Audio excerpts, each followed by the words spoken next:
Bueno, muy buenas tardes, que me te la cuenten aquí una vez más con unas de nuestras entrevistas. Hoy es 15 de abril del 2024 y me encuentro con dos amigos del otro lado del charco, un tocayo, Javier, y también Ike, por otro lado. ¿Cómo les va? Buenas tardes. Buenas tardes, don Javier, ¿qué tal? Hola padre, buenas tardes, ¿cómo está? Hemos estado con alguno de ellos hace un par de meses, creo, cuando acá subió un nuevo presidente en la Argentina, un video que después hizo un poco de mella. Algunos de ustedes los criticaban porque estaban comiendo durante la programación. Me acuerdo, bueno, pero era bastante casual toda la cosa, tranquilo. Ese fui yo, padre, y no sé si lo vio, pero ya en Twitter pedí disculpas. Es uno de los problemas de hacer el podcast en tu casa. Después de trabajar 14 horas en la oficina, volví y la verdad es que ni Estaba lo muerto. pensé. Luego cuando me vi, dije, tío, ¿cómo puede ser? Hoy no ocurrirá lo mismo y no volverá a ocurrir. Tranquilo, no pasa nada, perfecto.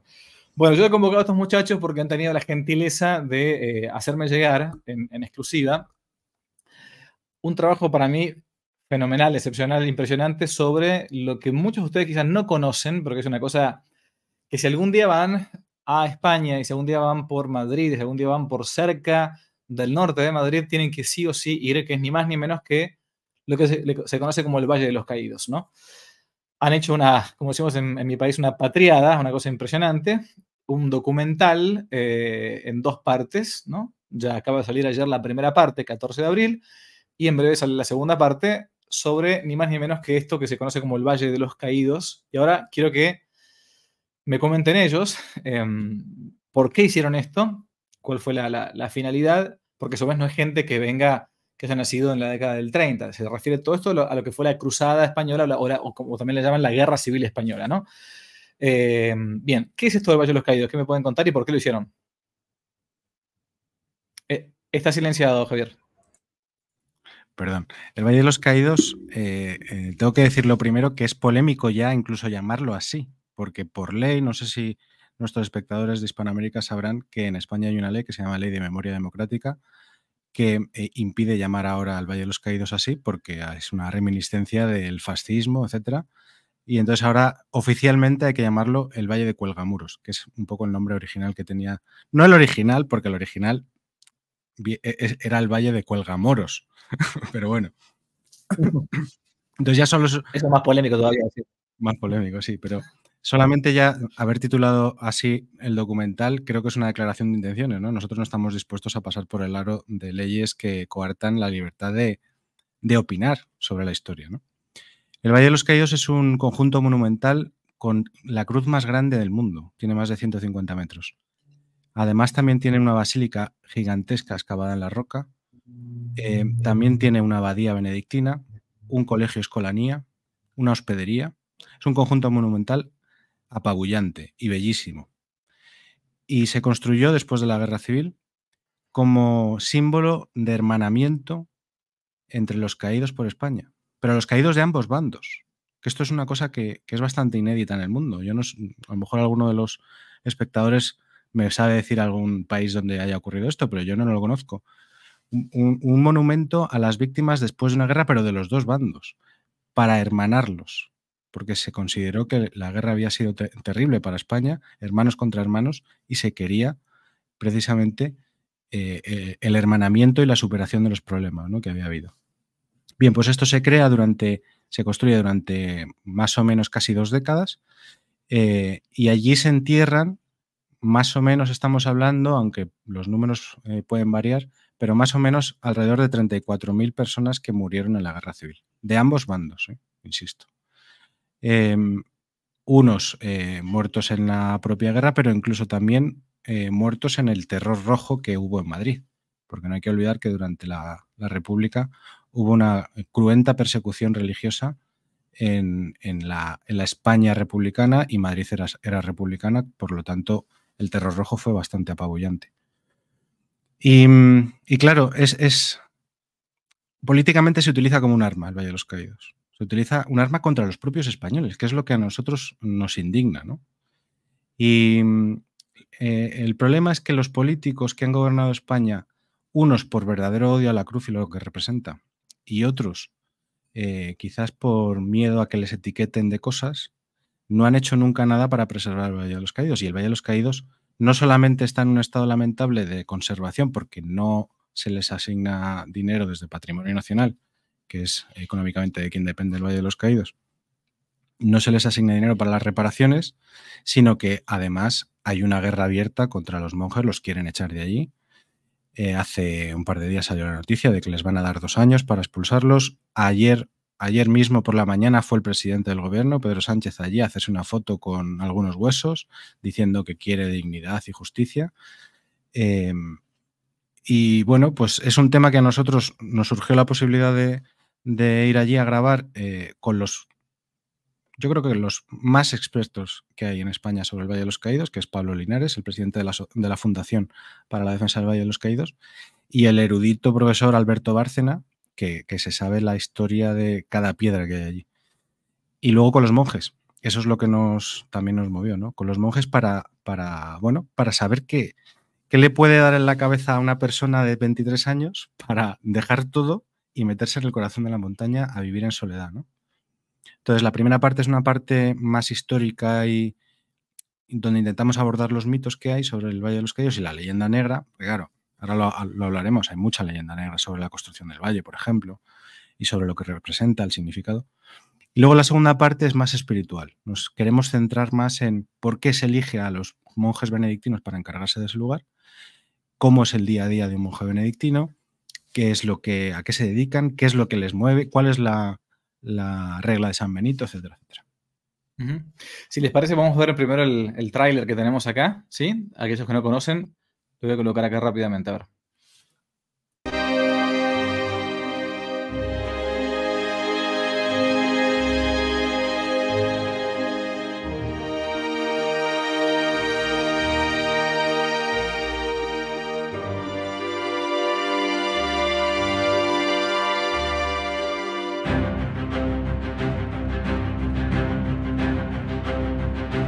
Sí, además hay algunas fuentes que dicen que los que ganaron la guerra, los caídos de un bando, tienen un lugar preeminente dentro de la basílica y los otros no. Es rigurosamente falso, todos están hermanados. Este lugar se construyó como lugar de reconciliación donde las generaciones futuras, por ejemplo las nuestras, puedan ver que en España hubo una guerra que no debe volver a repetirse.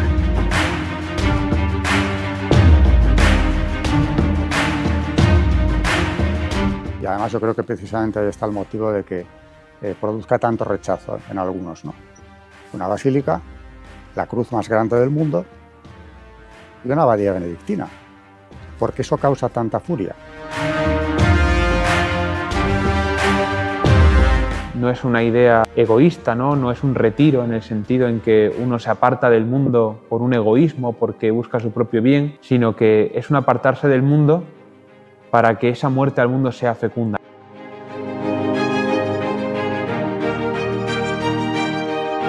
La regla de San Benito tiene una serie de características. El cristocentrismo, Cristo es el centro de todo, es el no anteponer nada al amor de Cristo, puede ser quizá la máxima que mejor define la regla.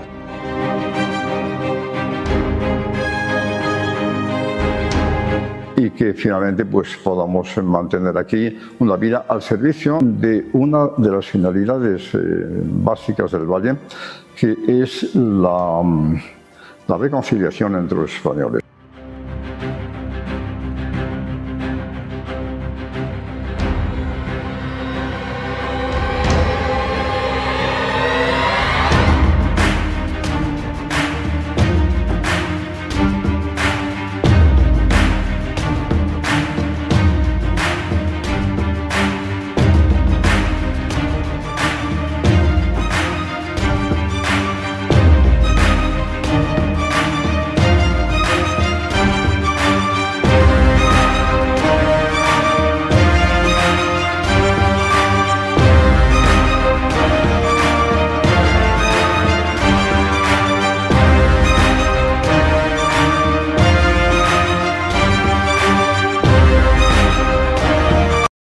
Bueno, ahí freno un poco. Voy a hacer nada más que un poquito para atrás de acá para que la gente que no ha ido alguna vez, sean españoles o no, vean esto, ¿no? Lo que tenemos acá enfrente es una cruz, uno ve una cruz, digamos, y una especie de montaña de roca, ¿ok? Bueno, lo que no se dan cuenta los que no conocen el Valle de los Caídos es que la basílica de la Santa Cruz del Valle de los Caídos está dentro de la montaña, ¿no?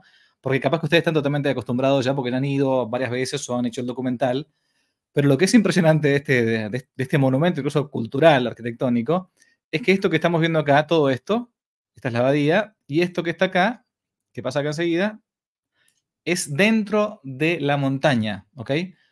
O sea, es una basílica construida dentro de una montaña, o debajo de una montaña, si quieren, y arriba de todo está la cruz. ¿Por qué digo esto? Porque, claro, ustedes dos son españoles, ¿ok? Pero hay muchos españoles que nunca han ido, hay muchos extranjeros que quizás han ido alguna vez a España, pero que nunca se les ocurrió, nadie les dijo, bueno, porque no está, de hecho, muy explotado turísticamente, mucho menos por estos gobiernos últimos izquierdosos que han tenido siempre ustedes en España, pero vale la pena que lo conozcan. Ahora, a ver, yo les hago un desafío pedagógico. ¿Cómo le explicamos a alguien, así, pero en 2 minutos, qué fue la Guerra Civil Española y cuáles son los mitos que se plantean respecto de todo esto? Dale, ¿qué? En 2 minutos, no sé si soy capaz, Javier, Córteme, ¿vale? Hay un contexto en España antes del año 30, donde ha habido, bueno, incluso a finales del siglo XIX, un turnismo político, una absoluta debacle después de 1898, en el que España pierde las provincias de Cuba y Filipinas, termina por decaer lo que era la España, y aunque eso es hacia afuera lo que parece que termina con ellos, dentro seguimos cayendo a todos los niveles. Hay una dictadura en la década de los años 20 de un militar que se llama Primo de Rivera, que intenta, dentro de lo militar tan habitual en la España del siglo XIX y del siglo XX, claro, que ve que lo que ocurre es absolutamente que está destrozando la patria, y intenta reformar las cosas. Termina y entra el año 30. Entre el año 30 y el año 36, que es como usted bien ha comentado antes, porque esto no empieza en el año 36, el conflicto denominado la Guerra Civil del 36 al 39 no empieza en el 36. Entre el año 30 y el 36 hay una serie de políticas, una serie de partidos de gobierno, lógicamente. El contexto mundial es el de comunismo, el de la URSS, etc. Y entonces hay hay una debacle política similar, demagógicamente hablando, a la actual, en la que determinadas soflamas políticas, discursos políticos rotundamente manidos, falsos, etc., hacen ver que los malos son, por un lado, la Iglesia Católica, y por otro lado, la parte que hoy denominaríamos conservadora o de derechas, ¿no? Tanto es así que hay un pucherazo electoral unos años antes donde los que debían ganar, la izquierda dice que no, y lo que comúnmente se conoce como el alzamiento nacional, que es el general Francisco Franco cruzando de África a España para volver a, oye, esto que está pasando en mi patria no vale, y además nos habéis engañado en las urnas, realmente viene precedido por otro que no es un alzamiento militar, pero es un pucherazo en las urnas, un golpe de Estado a las elecciones que había habido previamente ese año. Entonces, además, entre ese año 30 y el 36, este es el contexto político, pero el contexto religioso es el de una persecución, el de ese laicismo que no es solo en España, sino que es mundial, ¿no? Creo que la gran tragedia del siglo XX es haber querido sacar a Dios del mundo, y en España no ocurre una cosa distinta. ¿Cómo termina? Bueno, pues termina ese conflicto bélico denominado Guerra Civil entre el 36 y el 39. Es la época, son los años en los que más mártires hay en la religión católica en España, y termina y gana el bando que se había alzado, que será el del general Francisco Franco, que será el que construya años después un monumento a la reconciliación, que es el Valle de Cuelgamuros. Lo que un muchacho joven en España escucha acerca de la guerra civil, sea en un colegio pseudo-católico o en un colegio, digamos, del Estado, así, ¿cuál es el relato? ¿Qué es lo que dicen? Bueno, el relato es todo lo contrario a lo que ha contado Ike. El relato es que había una democracia donde todo el mundo era feliz y unos generales apoyados por la Iglesia decidieron acabar con todo eso para ponerse en el poder. Ese es el relato, sí. Impresionante. ¿Y cómo explican? Porque, o sea, cuando uno, a ver, por más ignorante que uno sea, uno va a una iglesia en cualquier pueblito de España hoy en día, me animaría a decir que en cualquier pueblito, realmente, literal, cualquier pueblito, y se encuentra a veces con placas de mártires o caídos en la guerra civil, defendiendo a la iglesia ante las quemas, las destrucciones. ¿Cuál es la explicación que esos relatistas le dan a los jóvenes que preguntan, pero esta gente por qué murió defendiendo un templo? ¿Qué pasaba acá en el templo? Claro, no pueden dar una explicación. Entonces, ¿qué están haciendo? Sacar la ley de memoria democrática para eliminar esas placas. Si eliminas eso, ya nadie sabe lo que ha pasado. Claro, pasa aquí, a mí me hace mucha gracia porque el título de este canal, don Javier, es exactamente lo que ocurre con el Valle de los Caídos, y es que no te la cuenten, ¿no? Han hecho con esto lo mismo, con el Valle de los Caídos y con la Guerra Civil, con esa ley de memoria democrática, lo mismo que están haciendo con todo, que es reescribir la historia. Reescribirla. Es frustrante, y ha dicho una palabra que no quiero dejar pasar, y ha dicho usted, por muy ignorante que uno sea, no, porque aquí hay dos claves por las que uno, incluso sin ser ignorante, se puede dejar llevar. Y uno es, cuando te reescriben la historia, bien es cierto que para no ser ignorante no tienes que dejar que te reescriban la historia, ¿correcto? Pero claro, en el momento en el que absolutamente todo el mensaje, todo es falso, bueno, pues eres un ignorante, pero es cierto que es más difícil cuando toda la apisonadora mediática, educativa, cultural, etcétera, va en contra. Pero hay un segundo parámetro, además de la ignorancia, que es el odio. El mismo odio, o muy parecido al que había en el año 30 y en el año 36, está ahora vigente en la sociedad española. No sé si llegaremos a un conflicto armado, pero la realidad es que se guían por el odio. Entonces, cuando ellos quieren reflexionar o pensar u opinar sobre un hecho objetivo como es la violación hacia unas monjas en un convento para posteriormente quemarlas vivas, ese odio hace admitir en este país algo habrían hecho, mucho más daño habría hecho la Iglesia Católica. De hecho, padre, perdona, Ike, justo en ese caso hay una autora española que llegó a decir que esas monjas disfrutarían de ver a esos combatientes sudorosos como las violaban. Eso lo dijo, y a esta señora le han puesto el nombre de la estación más grande que hay en Madrid de tren. Se llama Almudena Grandes. Bueno, pues esta señora, tengo que recordar que en el Madrid gobierna los que se supone que son de derechas, el Partido Popular.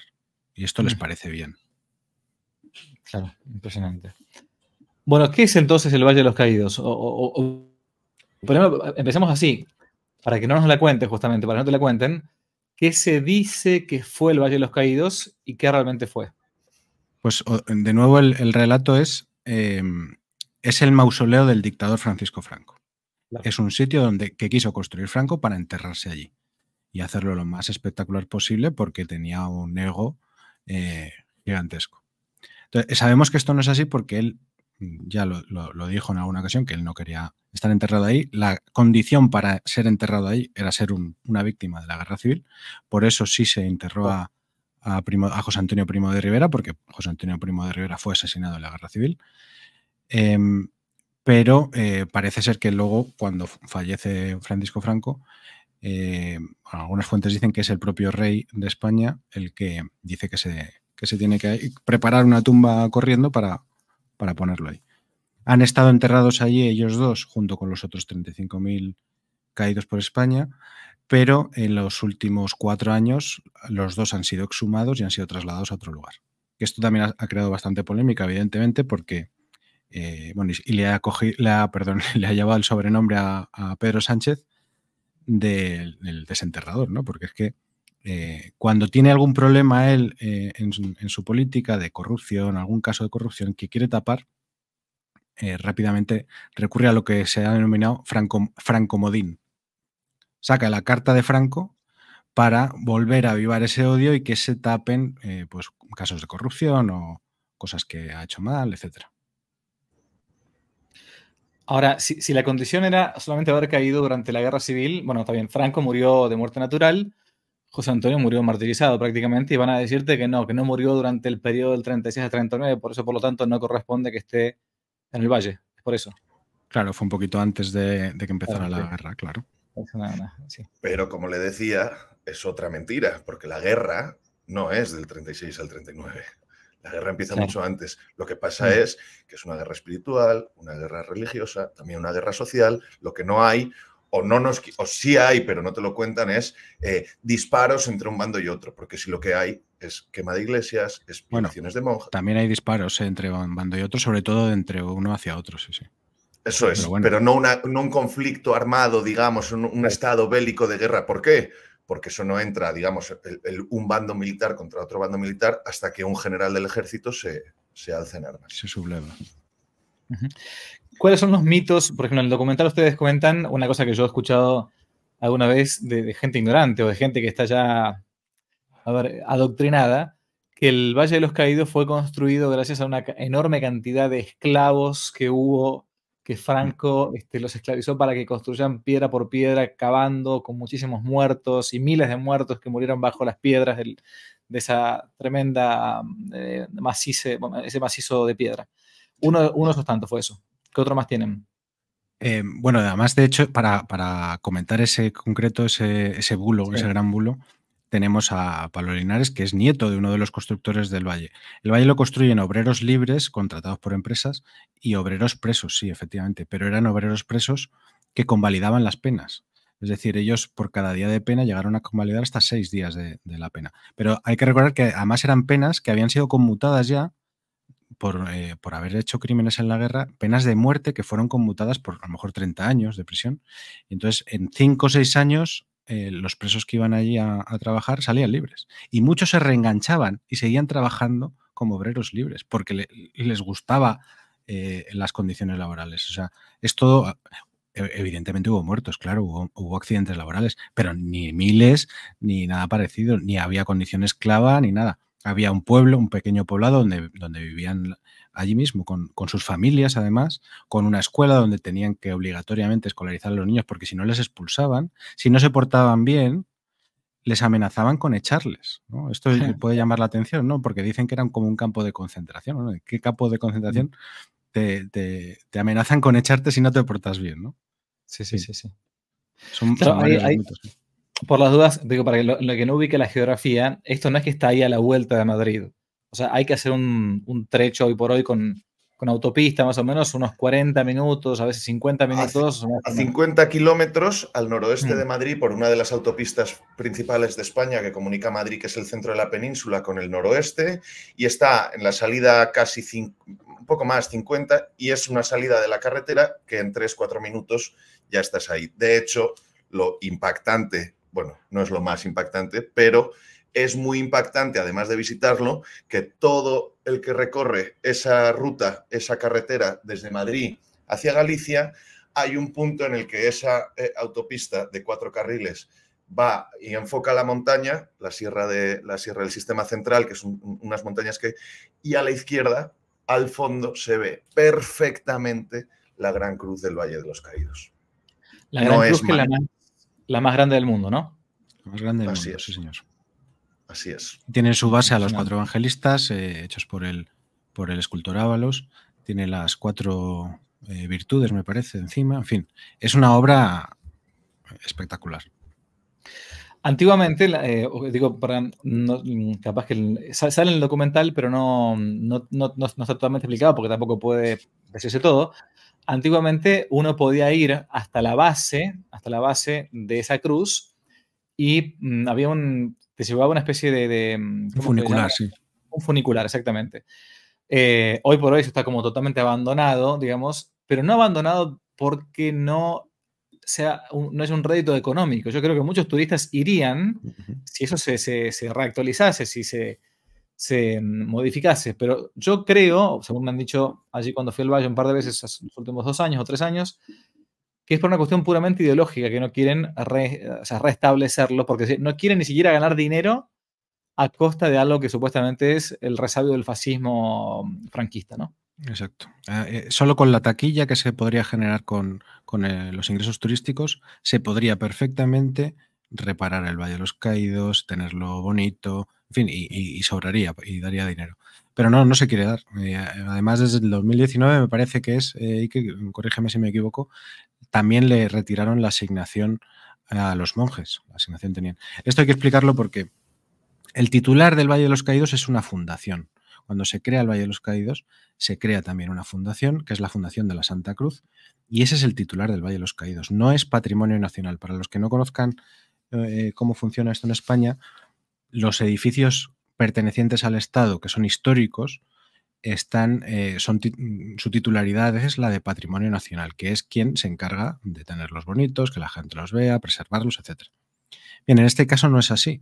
Patrimonio sí es el que económicamente tiene que asignar las partidas al Valle de los Caídos, pero no es el titular. El titular es la fundación. Claro, si eliminan la fundación, el titular automáticamente sería patrimonio. Y eso es lo que pretenden hacer y es una de las argucias legales que quieren hacer para cargarse ese sitio, porque ya lo han avisado, quieren resignificar el Valle de los Caídos, es decir, quitar la sacralidad de esa basílica, que es pontificia, por cierto, convertirlo en un teatro, en sede parlamentaria incluso se ha dicho que hay que volar esa cruz con dinamita, en fin, sí. Impresionante. Tremendo. Bueno, ¿y cómo les ha ido hasta el momento con respecto a la posibilidad de difusión entre los grandes medios de comunicación? ¿Han tenido repercusiones positivas, negativas? ¿Qué ha pasado? ¿Cómo ha sido la cosa? Está haciendo usted trampa. Javier, está haciendo usted trampa. De ninguna manera. Bueno, pues, ¿por qué? Porque la pregunta nos da la razón de tal forma, fíjese, bueno, por supuesto, el documental está hecho sin ánimo de lucro y además me siento muy a gusto diciéndolo porque lo que hay detrás es el sostener y ayudar a la comunidad benedictina del Valle de los Caídos y conocer la verdad, ¿no? Que todo gira en torno a conocer la verdad. Ni que te lo cuenten, ni que te la cuenten de un lado, ni que te la cuenten del otro, ¿no? Entonces, ¿qué ocurre con esto? Bueno, pues hacemos el documental, lo grabamos, etcétera, todo con medios, bueno, pues caseros, porque somos nosotros los que lo hacemos. Aún así ha quedado fascinante, aunque esté mal que yo lo diga. Y, oye, pues hagamos una cosa, pues como es un tema importante, etcétera, ¿por qué no buscamos un cine? Busquemos un cine, abramos una sala para el preestreno, etcétera, contactamos, etcétera, un cine grande con más de 200 butacas para preestrenar, etcétera. Oye, firmamos pues este cine en esta fecha, etcétera, etcétera, etcétera. 5 días antes, con todo cerrado, con las vendidas entradas, o sea, con toda la gestión absolutamente hecha, alguien llama a alguien y, bueno, iba a empezar por el final. Y, oye, ¿este documental es político?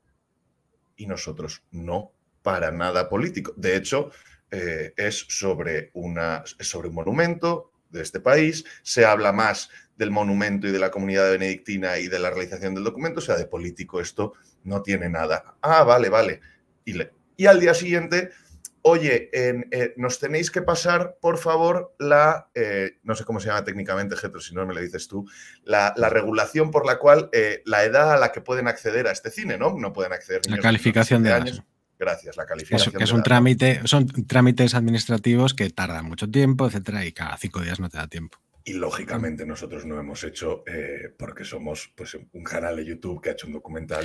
Y sobre todo, no, porque lo podríamos haber hecho. Es decir, si nosotros hubiéramos querido distribuir esto como una película en los cines de España, pues habríamos seguido todos los cauces legales para poder hacerlo, evidentemente.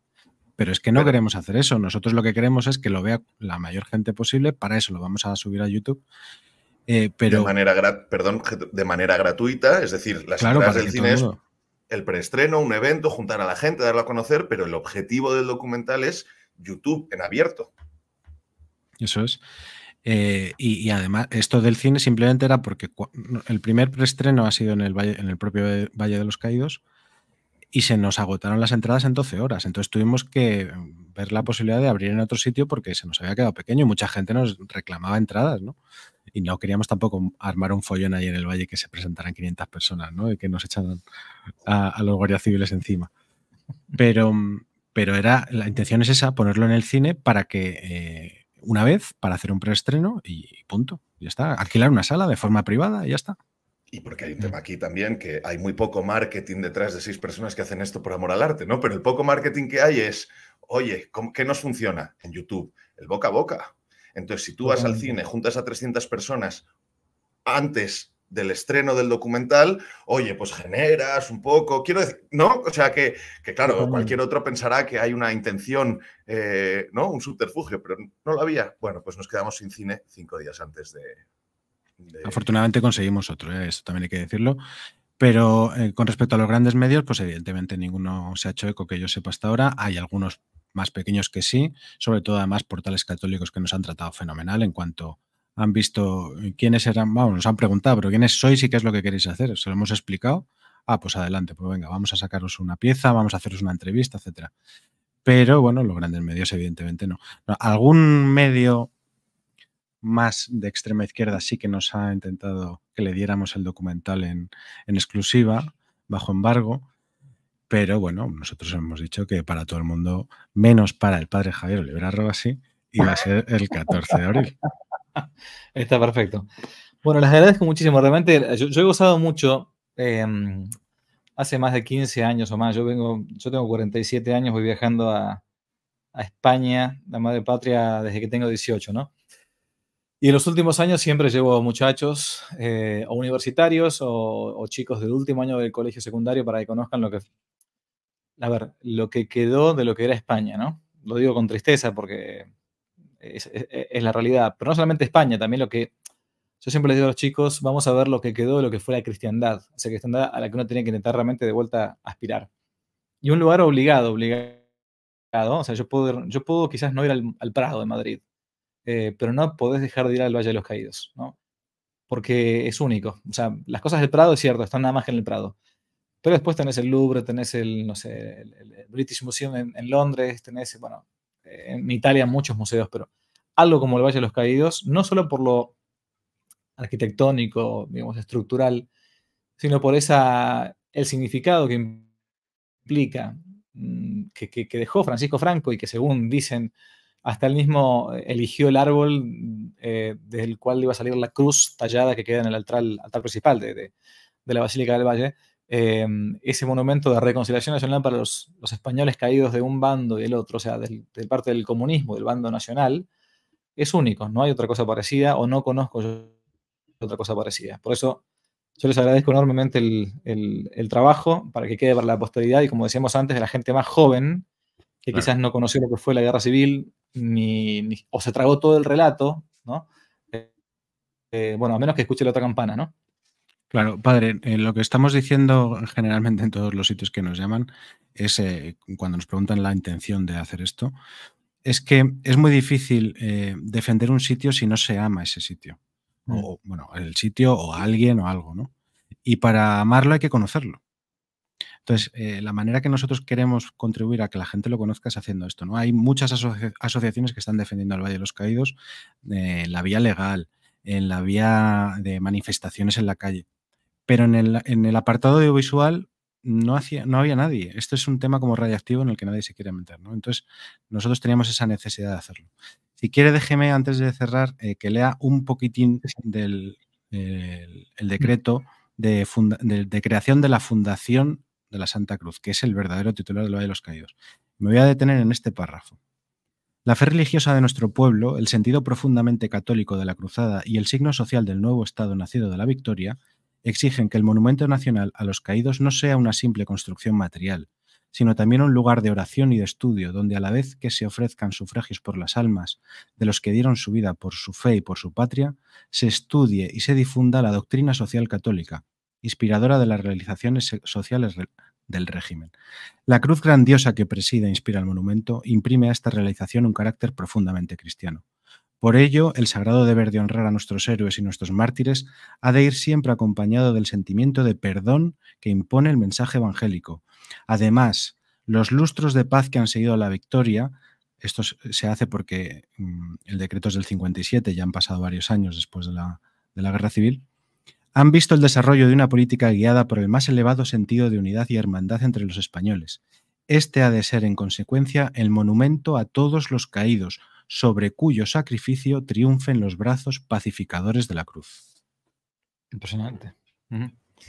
Y, Realmente nada. Sí. y aquí quisiera yo añadir aquí también, ¿no? Frente a todo, claro, es tan fácil decir que lo que hemos hecho es una exaltación del franquismo, una exaltación de... Y sigo con lo que decía Getro, ¿no? Para armar algo hay que conocerlo y para conocerlo hay que querer ver la verdad, ¿no?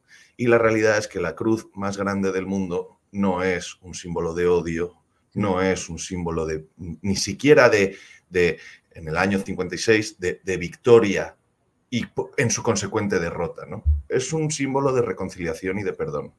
Y de perdón de unos y de otros, de reconciliación de los unos con los otros y de los otros con los unos, de querer conocer la verdad, de perdonar lo que se hizo uno y lo que se hizo otro.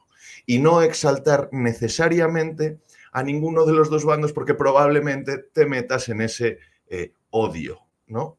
Y busca la verdad y busca el perdón.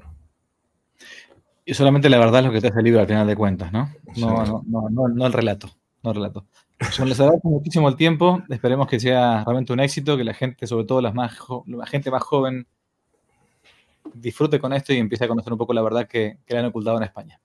Y ojalá, Padre Javier, ya con esto ya sí que termino, se lo prometo, ojalá podamos remover la conciencia no solamente de los jóvenes que no conocen la historia, etcétera, etcétera, sino de algún joven que vea los testimonios de los monjes benedictinos y se pregunte, ¿es esta mi vocación?